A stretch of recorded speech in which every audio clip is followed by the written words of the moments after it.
Hello and welcome to this edition of Social Security Today.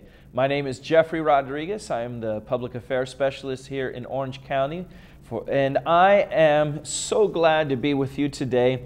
We have some special things lined up. We have a great lineup today. We're going to be looking at topics like Social Security matters and your Social Security card. We'll take a look at your Social Security record right at your fingertips. Also, what Social Security brings to the table, and we'll look at some relevant questions and answers. But we're also celebrating, and this is something very special to us, we're celebrating 80 years of Social Security. On August 14th, back in 1935, we started with Social Security. And so before we jump into these great topics, what I'd like to do is I'd like to share a special video with you. So why don't we take a look at that video and then we'll continue with these topics.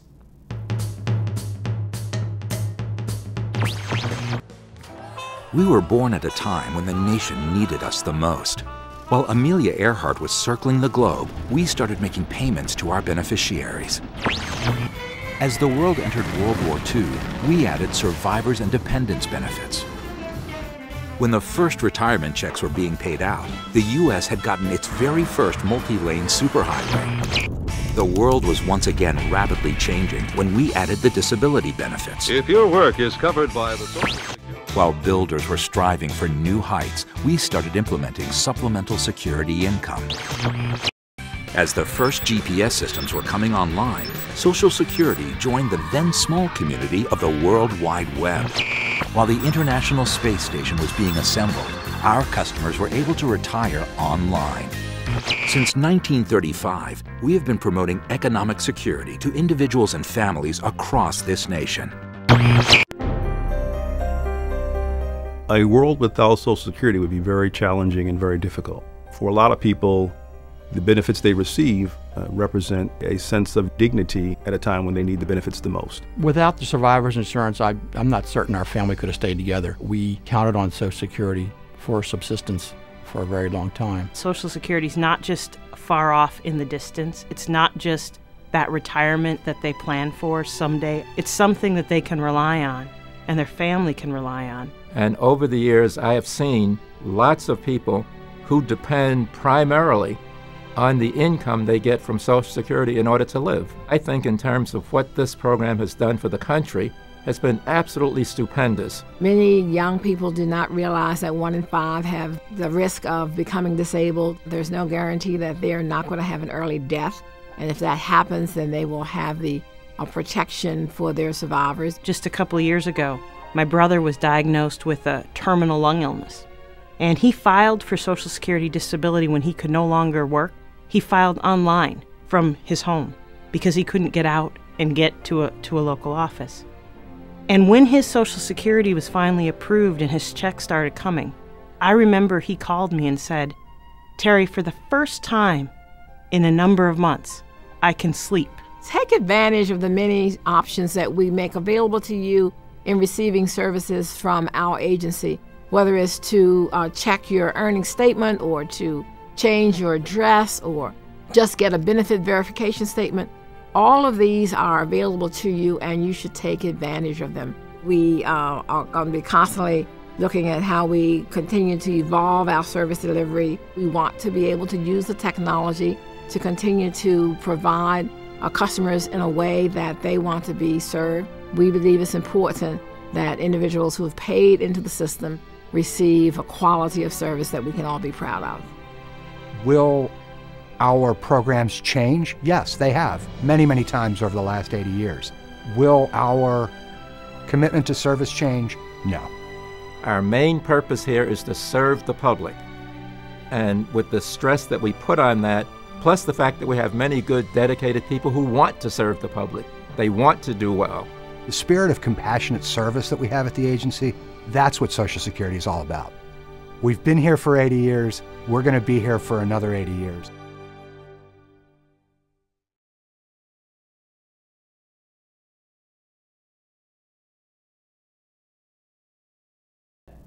I hope you enjoyed that video, and it had a lot of information, so thank you. Thank you for being part of our 80 years of history. And so as we jump into that and kind of segueing from the 80th anniversary, August 14th, I've shared before with you in regards to our commissioner's message. And if you go online to our website, you'll be able to take a look at not only the 80th anniversary information, but our Vision 2025, meaning the next 10 years, what we're really trying to do here at Social Security to meet the needs of America, the benefits that we're giving you and that you've entrusted for in our hands as far as stewards. Also in taking a look at our vision, as well as what your experience is, what we're trying to achieve in order to have, so that you can have the customer service you expect, to have the benefits that you expect, and all of that wrapped in together. So looking at whether it's superior customer service, whether it's exceptional employees, how we build and taking care of us learning and being able to do our job right, as well as just as an innovative organization, meaning we're putting a lot of money into technology because it really is the wave of the future. And so as I share that, and you'll hear me constantly when I'm talking about the My Social Security, talking about these other things, the online services, it's because it's really important that we want you to have that available to you. So I'd like to share the topic with you. Social Security matters. Social Security matters. What we did is, again, looking at with all of the online and the technology, we know that communication is one of the things that we're really trying to achieve and do well. For us, it's why I'm here. It's why my job as a public affairs specialist, I'm going out there and sharing with you. It's why we have this show. So we have created this blog. And what it's supposed to do is our intention is to be able to share kind of in a more real time, quicker, getting that information into your hands. Because we understand that Social Security really does matter. It matters not only to us and the job that we're doing, but it matters to you, your benefits, your livelihood. And we understand that many are dependent on those benefits, whether it be the actual retirement benefits, whether it be Medicare, or whether it be disability, or maybe unfortunately someone is depending on that survivor benefit. So whatever area of benefits that you're receiving and that you depend on, we know that it matters. So that what we're trying to do is exchange or provide for you that information that matters to you and to put that right in your own hands. So in this new location, as far as on our website, you can go up and sign up for the blog. You can go on and just read the blog, either way that you'd like to do it. But it really provides for you updates, things that are affecting retirement. It may be changes in policy. It could be all of these different things that are going on around you, the situations directly dealing with Social Security. And we're real proud of this blog. It has great information. I've been reading it every day, taking a look at the information that's being shared. I would definitely encourage, I strongly urge you, please, if you enjoy going on and taking a look at such things, if you're a person that already is reading different blogs, please add Social Security to that list that you're taking a look at. And we know that how much the benefits matter, and so that's why we want to share that news. So please take a look, and you can go right to blog.socialsecurity.gov. Let me say that once again. You can take a look at it right at blog.socialsecurity.gov, and that's how you can obtain that. The next topic that I want to deal with is guard your card. The Social Security card that you have, that you were given and has your name and your number on it, really should be kept and protected. It should be in a safe place. With so much identity theft that's going on, take a look at these bullet points. First, keep your card in a safe place. It really should never be kept in your purse or on your wallet, be carrying around with you, because if you lose that card with your identity and the information, that will really set up that identity theft for someone very easily. So you want to make sure that your card is protected. Not only that, if you lose your card, It can be replaced, but protect yourself from identity theft, because once that occurs, if you are a victim to identity theft, it is very difficult to reverse. It is very difficult to clear. So we want to make sure, again, keep your card in a safe place. Never keep it with you on your person unless you're intending to use it that day. It should never be kept in your purse or wallet as well. Keep in mind, if you lose your card, we can replace it, but you definitely want to protect yourself from identity theft. You can always go on to our website at www.socialsecurity.gov and then /SS number. And there's a lot of information there on our website in order to kind of help you have knowledge of what you need to do in order to protect your card, your number, what happens if you are a victim of identity theft, what you need to do. We are not a policing agency, so if you are a victim of identity theft, you're going to have to go through the local officials, the police department. That is not something that we do. What we would do is we can monitor if someone is working on that and keep your work history correct so that IRS doesn't come back and try to charge you for taxes for income that you didn't have. And that would be really the only way that we can do it, because your number was never intended to be used all over the place as far as for credit and that. So when someone approaches you, or if you're trying to obtain some type of credit, do keep in mind that, you know, it is your choice whether you want to give them your number or not, or use your number, your Social Security number. But also bear in mind that if you don't provide that number, then maybe they will deny those services and you won't be able to obtain the credit or that credit card or purchase something on credit, because unfortunately so many organizations or financial organizations are using the Social Security number since it's such a particular unique identifier for each person. So just know, as far as what's important, what's more important than having your own card is knowing your Social Security number. So you really, most of the time, don't even need to carry your card with you. It's more knowing your number so you can use it when needed. So again, don't carry your card unless you really need to. Which takes us into, if we're trying to replace your card or other things that you may want to know what you can do, is the My Social Security card, My Social Security account.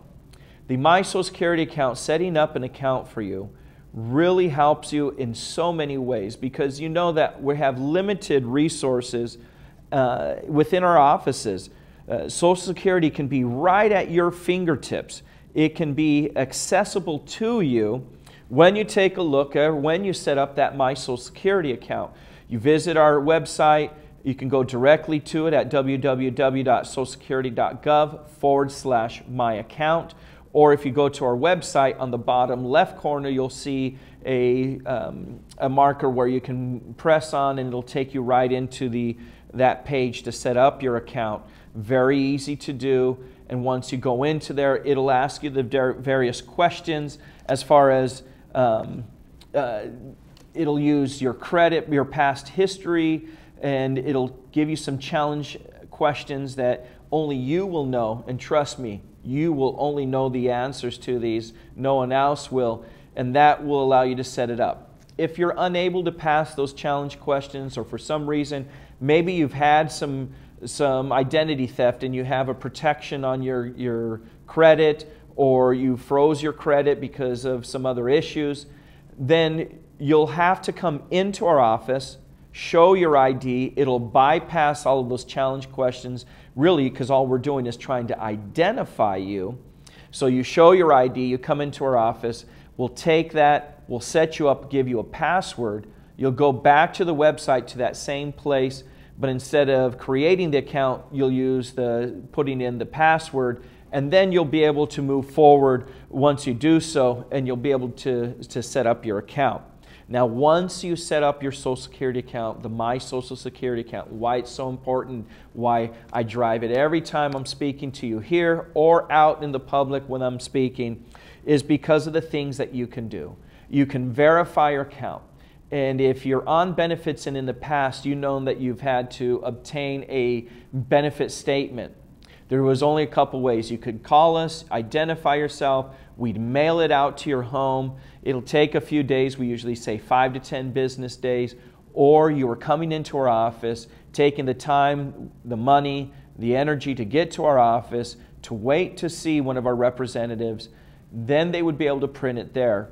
But because we know that time really is money, that your time is valuable, why would you want to do all that when you could set up a My Social Security account and then jump right in and print out your account if you need it, that statement?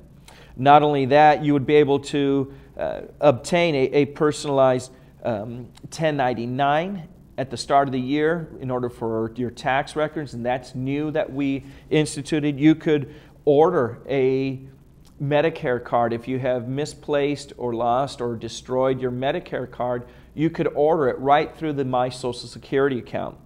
Not only that, you'd be able to sign up for direct deposit, or you could change, if you already have direct deposit, you could change the account where you're sending your benefits to.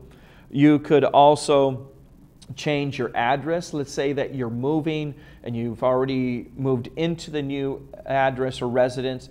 You could go right onto the My Social Security account, update your address, update your phone number. You don't even have to call us. You don't have to come into the office. You don't have to show us any proof of the new residence. You could go right on and manage that portion so that you receive any of the statements. You could receive any of the notices that we're sending out. Very important that you keep your address current and accurate at all times.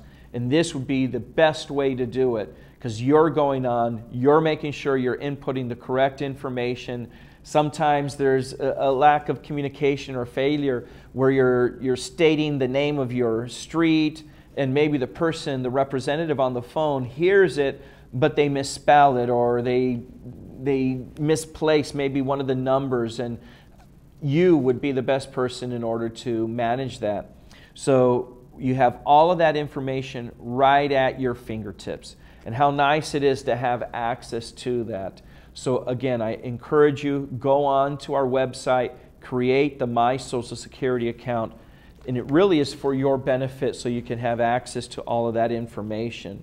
Not only that, if you have not set up your benefits yet, let's say that you're in the process and you're coming up pretty close when you're going to retire and you're ready to start your benefits, you could use the My Social Security account to verify your earnings record, which is probably the most important thing prior to starting benefits, because we're going to take a look at 35 years, your highest 35, not sequential, but the highest 35 years. And so when we take a look at that, we're assuming that you've already verified your earning record, and you're saying all of these numbers for all these years, the amounts, they're all correct. Well, we're going to use those numbers, those amounts of every year, to create and calculate your benefit. So let's say that there's a year that is incorrect, it's lower, or maybe there's a 0 where you should have some type of benefit, especially if it's earlier in your work history, where when we take that amount and we add in the cost of living, the adjustments, and we figure it out based on that true amount, you may be losing out on the value, or your calculation may be short. So what we want to do is make sure that you have the correct benefit amount, and it really starts with you in reviewing that earnings record. So you'll be able to do that on the My Social Security account. And then it's really easy. If you need to correct, all you're doing is bringing in the proof, coming into our office, and then we'll take it from there. And if you have any questions on how you need to do that, there's information on our website, or you can come into our office or call us, and we'll tell you exactly what proof you're going to need to bring in order for us to correct that for you. But it's a very easy process, but it really starts with you going on to your My Social Security account and then going in and reviewing your work history. You'll also be able to use some of the estimators, the calculators, the various things to determine what is the best date for you to start your benefits. Because you're unique, you're an individual, and when we look at your records, that's how we view it. So it shouldn't be based on what your neighbor did, or maybe even what your spouse did and when they started their benefits. Your benefit on your record, You need to determine what is the best date, when is it the right time for me to start on my own record. And so if you're asking those questions, you're probably going to need some information like, well, how much will I receive at various ages? That's the My Social Security account. You go in, you use the estimators, you use the calculators, and it'll show you, and you can determine at what point, because you may have an amount in mind that you already know and have decided the amount that you need to receive from your Social Security in order to be able to retire and to be comfortable in your retirement to meet your financial needs. So when you do so by going on to the My Social Security account, setting it up, looking at your work history, make sure it's correct, and then going into the estimators, you'll be able to determine and choose, this is the right month to elect as my starting month for benefits, and then you just go straight online and you're filing online. Very simple, very easy to use. Again, I trust that everyone has done that, and if you haven't, please stop what you're doing today, go in and set that up. And again, if you're having any troubles with it, come into our office, just bring your ID and we'll help you set that up. The other thing is that we want to take a look at the other topic another topic that I wanted to cover today is that Social Security really does bring a lot to the table. And when I say that, what I'm talking about is kind of three things or a couple things in specific is that the quality of service that you expect, that it be easy, secure, and convenient. And when we're talking about the options that you have, whether it's to file, whether it's to receive benefits, whether it's your ongoing benefits, access to your information, you have multiple ways. You have online, you have telephone, and you have in-office. So when you look at those opportunities in order to interact and communicate with Social Security and a representative, know that we're trying to make it as easy as possible for you. If you're going online, to make it as secure as possible, as well as convenient. Meaning, if you really don't have to come into the office to change your address, why wouldn't you use the My Social Security account that you've already set up to go in and correct your address? There's nothing that you really need to do by maybe waiting on the phone, on the queue to get in through and talk to a representative, or coming all the way down to one of your local office and walking in to provide that information when you can do it. So we definitely want to make it convenient as well. So the access that you have, whether again it's prior to your benefits and you're reviewing your work history, whether it's estimating your benefits, or maybe obtaining some type of benefit verification, updating address, so much that you can do with our host of online services, making it, again, easy, secure, and convenient. So we ask that you take a look at that after setting up the My Social Security account, or just going online and seeing what you're able to do. So in the couple minutes that we have remaining, what I'd like to do is go over a couple questions and answers. And I enjoy these, the relevant, applicable information. So here's a question. My wife didn't work enough to earn 40 credits to qualify for Social Security retirement benefits. Can she qualify on my record? Very easy. The answer is yes. Yes, she can. Even if your spouse has never worked under Social Security, she can, at full retirement, receive a benefit equal to 1/2 of your full retirement benefit, meaning the number holder who has worked, the spouse, the spouse that has not worked would be eligible at full retirement age to 50% of that primary insured amount, meaning that full retirement age amount of the number holder, which is a great benefit, and hopefully you're taking advantage of that. Don't wait. Now, this is one of the key things. Let me share a little tip with you, and I won't even charge you for this one. The spouse or the number holder has the ability to wait till age 70 in order to increase the benefits by 32% or 8% per year, what we call delayed retirement credit. But if under a spouse auxiliary benefit, meaning when the spouse is going to file on another spouse's benefit, they never receive that credit in a life claim when you're doing retirement, they would want to file at age 66 at the latest. Otherwise, you're going to be losing money. So although the number holder can extend and get delayed retirement credit, The spouse filing on that benefit wants to do so no later than the full retirement age, or reduced can be as early as age 62. So last question we'll take here. Do I have to give my Social Security number whenever I'm asked? And we kind of covered this before, and I wanted to touch on it again because of that whole identity theft with the whole protecting your number. And remember that when you're asked in order to give your number, giving your Social Security number is voluntary. Keep in mind that the requesters might not provide you with the services if you refuse to provide your Social Security number. But it really is up to you. If you don't receive benefits and you don't want to use your number and you don't want someone to have access or knowing that information, because who knows what happens with that organization. Are they selling information? Are they using your information? What happens if they get hacked into? So maybe we have done all that we can to protect you, but they're not doing everything that they need to, and then someone is able to get your information and do some type of identity theft. So the best thing to do is always protect. Look at ways of protecting. Keep on top of who's using, who's applying for credit under your number. Get some type of protection maybe would be the best thing as far as what you would need to do. And I'll close with this, and that's report fraud. It is so important. We need you as well to help us protect. So in those situations, please report fraud. I appreciate you being with me today. Have a wonderful day, and we hope to see you soon.